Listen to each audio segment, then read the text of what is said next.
Welcome back to the Gentleman's Gazette. In today's video, I'll talk about 12 things that I can't live without. And no, this video is not sponsored. This is 100% my own opinion. No one paid for anything here or did us any other favors. So you can trust that what I say here is true.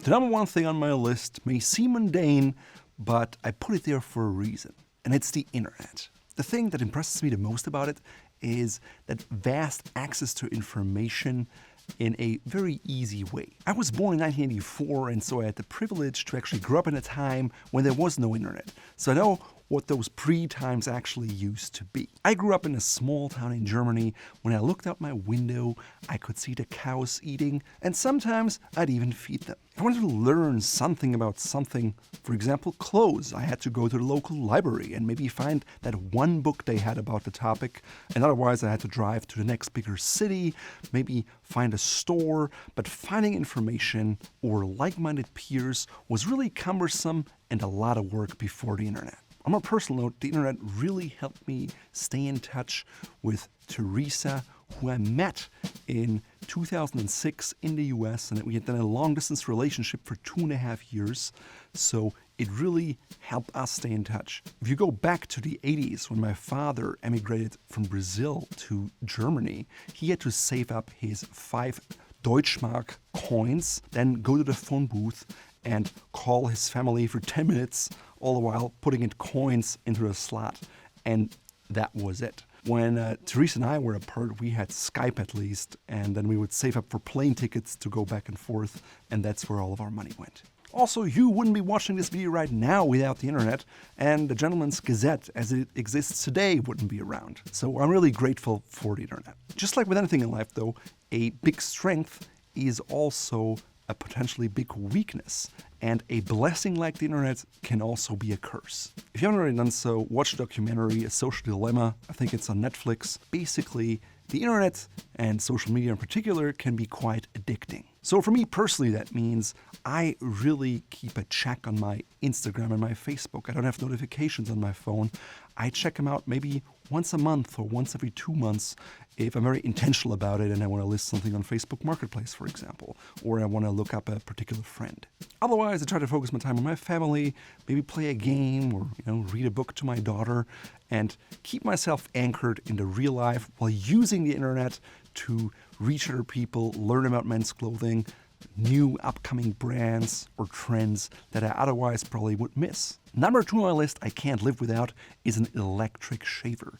And this may come as a surprise to many of you, because if you're a follower of the Gentleman's Gazette, you know that I love the double-edged razor. To fully understand why the DE razor is so good, you can check out these 2 videos here.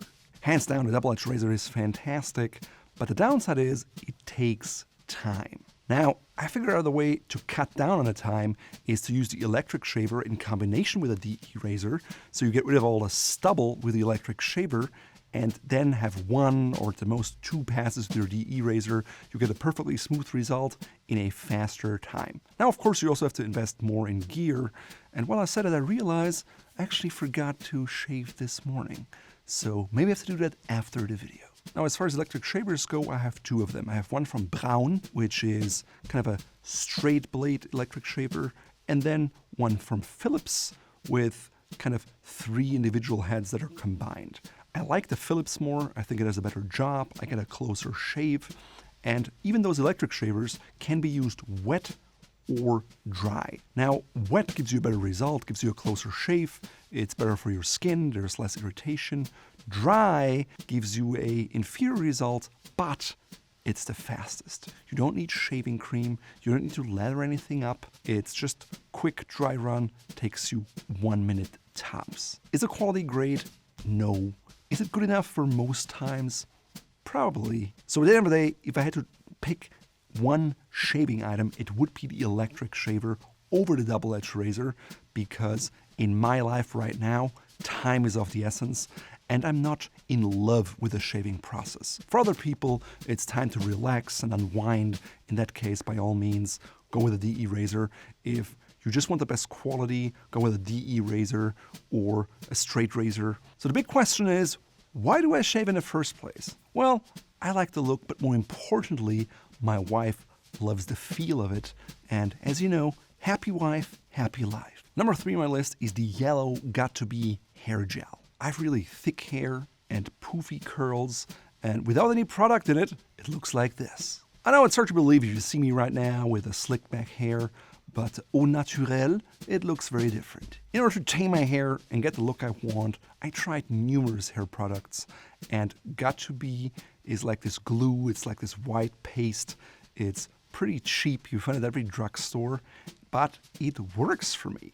Unlike all the other products where I just didn't get the hold I wanted, or the pomades that cause pomade acne, this gel has no impact on my skin that I can tell. It washes out relatively easily in the shower, so that's my hair product of choice. If you have some other recommendations, I'm always open to try new things. The fourth thing I can't live without is a laptop, and I'll tell you more specifically which one and why. I run an internet business, and while I love the smartphone and the whole mobile-first movement and more that can be done in your app, there are certain elements that you still have to do on a laptop. Because I travel quite frequently and I like to move around, having a laptop was always a big thing for me. I never had a desktop computer in a Gentleman's Gazette. They were always mobile. So for the longest time now, I've had Dell business class computers. Why? Well, first of all, they have a really powerful suite of options, including a lot of RAM and SSDs. So I typically have at least 32, most of the time 64 gigs of RAM, so I can have all the tabs open in the world without my computer crashing. Dell computers have really been great workhorses for me. I use them a lot. I use them in very hot conditions, humid conditions. I don't always treat them nicely. They get banged up, but they've always come through for me. The one thing that really drew me to Dell in the first place was their warranty. I've used it several times and it is excellent. If something breaks, they come to your home or to your office or wherever you may be. They'll bring the parts, they'll exchange it, and you have something that's ready to go. It's very easy for you.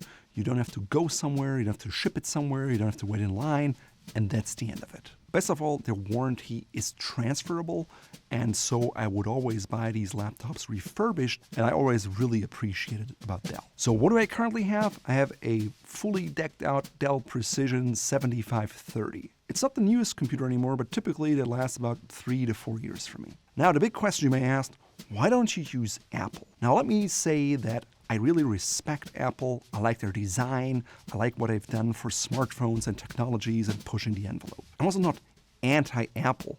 And we just bought a $7,000+ laptop, which is a fully decked out MacBook Pro M1 Max, because it made sense for that position. Now, for me, I don't need quite that much power. And what Apple doesn't offer is that really seamless, comfortable warranty experience. Also, I think in the past, Apple was always more expensive, kind of pound for pound.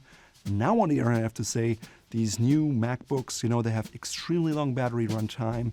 Their M1 Max chips and their graphic interface, it's really great. So they're more powerful, they have better battery life. So I may change my mind in the future. Maybe my next laptop will be an Apple. I just wonder how long it'll take me to go from Windows to Apple.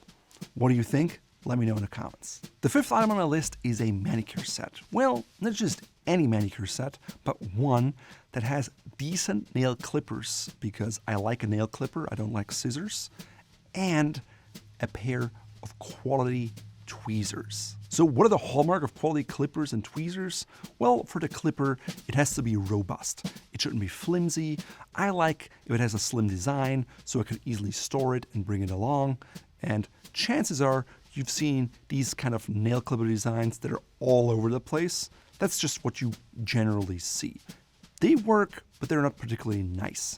I like really sharp clippers that are very accurate and get you exactly the cut that you want. What are quality hallmarks of tweezers? Frankly, tweezers to me personally are even more important than a nail clipper, because most tweezers out there are just plain bad. They're cheaply made, and when you need them to get something small out, they often just don't work. Now, when you have a splinter and it's painful, you want to remove that thing quickly and easily and not have to poke around in your wound for hours. I love wooden fireplaces, and so I regularly get a splinter here or there, but with a sharp pair of tweezers that is perfectly aligned, I easily get at the splinter every time. Because I love quality clippers and tweezers, I combined them in a little travel manicure kit with a file and a cuticle clipper in something that's TSA approved, and you can find it from Fort Belvedere in our shop here.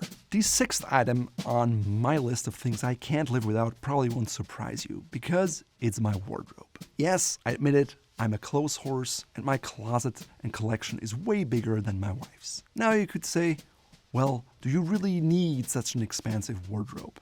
And frankly, if I'm really honest, I don't need 98 or 99% of the things I own. And if you think about it for a minute, chances are you could get by in life without 99% of the things in your life too. But to quote Robin Williams from Dead Poets Society, medicine, law, business, engineering, these are noble pursuits and necessary to sustain life. But poetry, beauty, romance, love, these are what we stay alive for. In my mind, the essence of that quote can also be applied to things. To me, having an ever-expanding wardrobe that is filled with different textures, materials, and garments of different formality just brings me great joy. In fact, I have this thing going with myself that I never wear the exact same outfit twice. Yes, I may pair the same shirt, jacket, and pants, but then maybe I change the sock, my ring, my belt buckle, or something else, an accessory, my cufflinks, my pocket square, and it's just fun. I like experimenting, I like trying something new, and I consider it to be part of an expression of my personality. And that's why it made my list. In stark contrast to that, item number 7 on the list are blue Ikea bags. If you're from Europe or from Sweden, you call them Ikea. In America, they call them Ikea. By the way, if you want to learn how to pronounce brand names properly, check out this video here. Yes, we also did one for watches. Now back to Ikea bags. These cost $2 or less. They're extremely sturdy, they are foldable, and I don't know if they have a weight limit. So far, my muscles have always been weaker. Even though they're plastic bags and generally I'm not a fan of them, these are great because they're reusable. And so I bring them along when I go grocery shopping, so I don't need to rely on those throwaway grocery bags. I also use them to carry loads of clothes to my alterations tailor. I always have a bag or two in my car in case I need to carry something or grab something, or if I see an interesting estate sale that I can't stop going to. Number 8 on the things I can't live without are drugs. And frankly, up until this point in my life, I never had to take any drugs frequently or regularly. Fortunately, I'm also one of these lucky people. I hardly ever get sick, once every few years. I don't have headaches. I don't have heartburn or any of the other ailments that people have. However, just recently I had another blood clot. I had one about 6 years ago. I had one now again. We don't know why it occurred. All I know is that my dad had multiple blood clots and a stroke, and so he is on permanent blood thinners, and I'm also still on blood thinners now to make sure the clot doesn't go into my lungs and my brain and kills me. So because of that, it literally is something that I can't live without right now. That aside, I also have high cholesterol in my family. My grandpa had it, my mom has it, and it's something that has been showing up in lab results of my blood in recent years. A way to counteract that is by diet and exercise. I already do a lot more exercise than what's recommended, and I would say I eat healthier than probably 90% of Americans because my wife and I were big foodies, so we like to cook, we like quality ingredients, we like freshness, and I don't like fast food. That being said, eating rich foods that are buttery and steak with lots of saturated fats are bad for your cholesterol. My first course of action will be to try to really clean up my diet to a degree where I feel it's healthier than what I'm doing now, but at the same time, I'm still able to enjoy something, have another blood test, and see what the results say, and then go from there. The 9th thing I can't live without is a quality mattress. When I first moved to the US, Teresa and I slept on a double mattress, And very quickly, we would both always end up in the middle with our arms on each other. It was quite uncomfortable. We didn't sleep well. And so we got a different mattress with a European pillow top.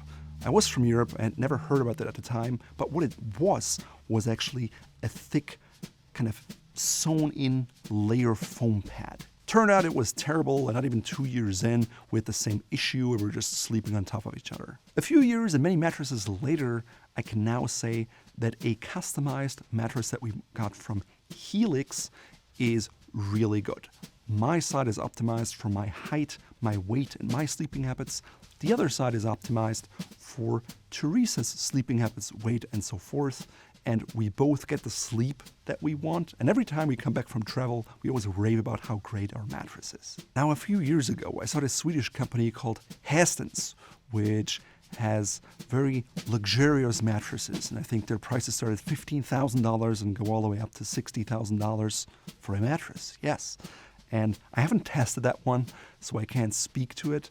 I'm sure there may be something better out there. I just haven't found it yet. And this $2,000 mattress that we have is really great.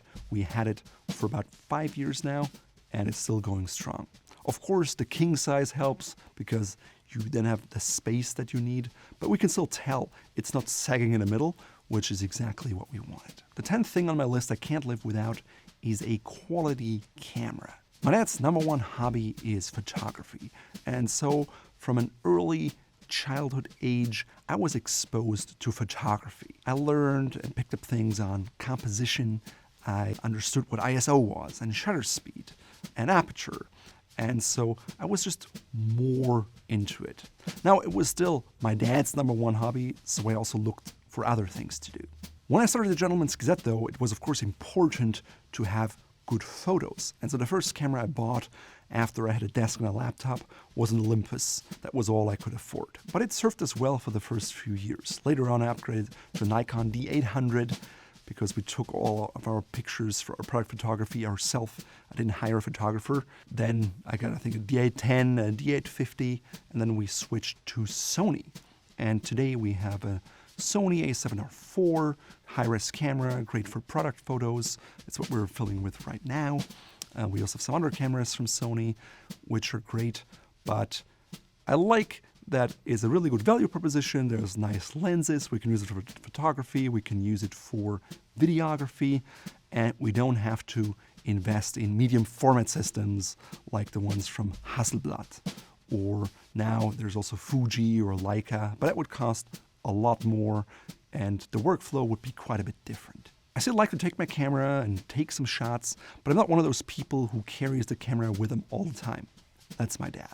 That being said, the entire concept of the Gentleman's Gazette, this video and everything wouldn't be possible without a camera, so it is definitely something I can't live without. Number 11 on my list is music. I'm by no means one of those people who listens to music all day, every day, from the time they get up to the moment they fall asleep. But if I do listen to music actively, I really enjoy it. Living a life without music would be quite dull. Think about you lived during a time when there was no music recording, and the only way you could listen to music was either by being part of a family that had instruments or being able to go to a concert.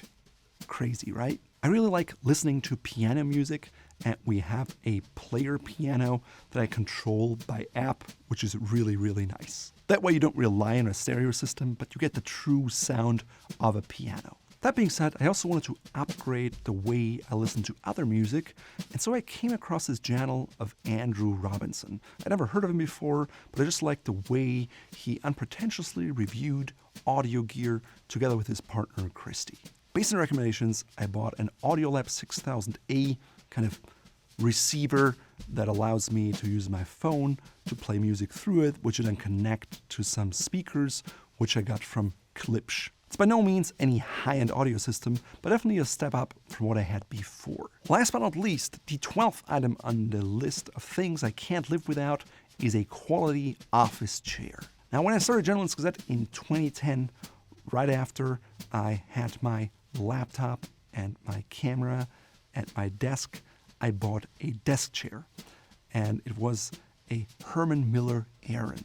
Back then I bought it used for $300 from an interior design vendor that was a returned item, and I was just lucky because I think it cost over $1,000 at the time, which I could not have afforded. Obviously that was in 2010, and since then standing desks have become a lot more popular. So our new office, everyone now has a standing desk. We got the model Fully Jarvis, which got good reviews. So far, so good. Meanwhile, my Aran chair is still going strong. I'll leave it at home here in my home office, but at the new office, I think I'll try out the Herman Miller Embody chair. I remember sitting on it way back in the day, but it would have cost, I think, $900, which was a lot more than the $300 of the Aran, so I didn't buy it then. Of course, I still like a good deal, and there are certain vendors here who sell slightly used furniture, so I'll check things out there first. In any case, investing in a quality chair to me always seemed perfectly reasonable, because just like in your bed where you spend a lot of time each day, me and my position sit a lot each day on a desk, and sitting is not good for you, so at least I want to have a chair that is as good as possible for me. That means I don't overheat and sit as ergonomically as I can. All right, what are the things that you can't live without, and what was the thing on this list that surprised you the most and why? Please let me know in the comments. In today's video, I'm wearing a somewhat casual outfit, which consists of a shirt that is made in a polo shirt material. It is from Spear & Mackay, and if Spear & Mackay shirts are worth it or not, you can learn in this video here. My jacket is a nice Donegal tweed jacket. It is a 3-roll 2 jacket that has 3 patch pockets, which reminds me of the movie It Happened One Night. It also has a half belt in the back and side shooting pleats, so it gives me a great range of movement. It's a custom jacket that was not custom made for me, but I found it on eBay for I think $80. My pants are a pair of vintage Ralph Lauren in a classic Glen check pattern in kind of brown and beige. My boots are from Trickers. They're triple soled, very thick, have this beautiful British tan color, which pairs well with the Fort Belvedere belt in the same color, and I'm combining it with a gold buckle. Last but not least, I have a pocket square, likewise from Fort Belvedere, which you can find in our shop here, along with socks from Fort Belvedere, which are also in our shop. My pocket square is blue with contrasting cross-stitching that picks up the blue tones of the shirt, but also harmonizes with the jacket. My Triggers boots are laced with a pair of contrasting boot laces from Fort Belvedere. Again, all Fort Belvedere products you can find in our shop here.